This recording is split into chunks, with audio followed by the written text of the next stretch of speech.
Hi guys, welcome back to the channel. My name is Rob. This is another video about video sales letters. It's actually a bit of a conclusion.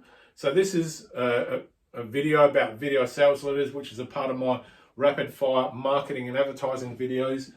I just want to say we've covered just a very superficial look at VSLs and just a very simple and brief explanation of what a VSL is, the origins of a VSL, how you can use them.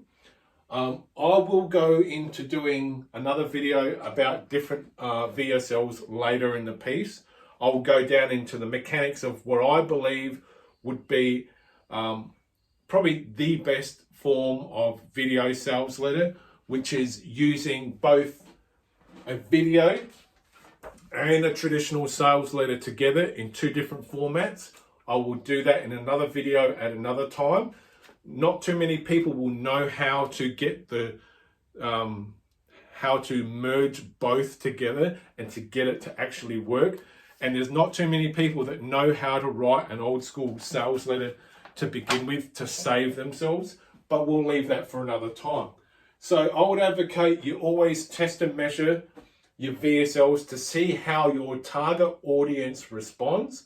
Always go off results, not what you think.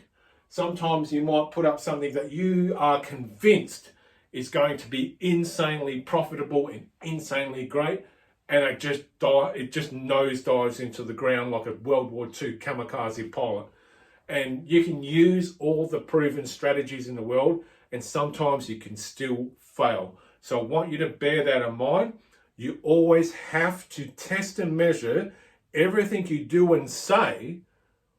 That way, ultimately, you will weed out what works for you and your business and how your customers or clients are most likely to respond. And to all these wanky sort of digital ad and digital advertising agencies that say their way or the highway, and they will use often a justification. We've spent $50 million in testing and measuring, and this is the only way to do it. You've got one proven way to do it, unfortunately. That's the truth. Yes, you have tested and measured hundreds of millions of dollars in some cases, but that's not your money. That's your client's money. So you've tested and measured at their expense instead of being able to do it from core skills. So that's going to piss off a few people, and I don't care.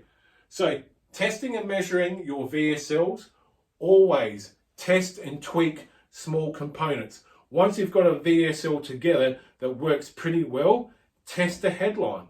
Have two VSLs and have two different headlines. Have a different offer, a different guarantee, a different money back offer, a different whatever. Test and measure it so much so that you have tested every element and that thing is cranking.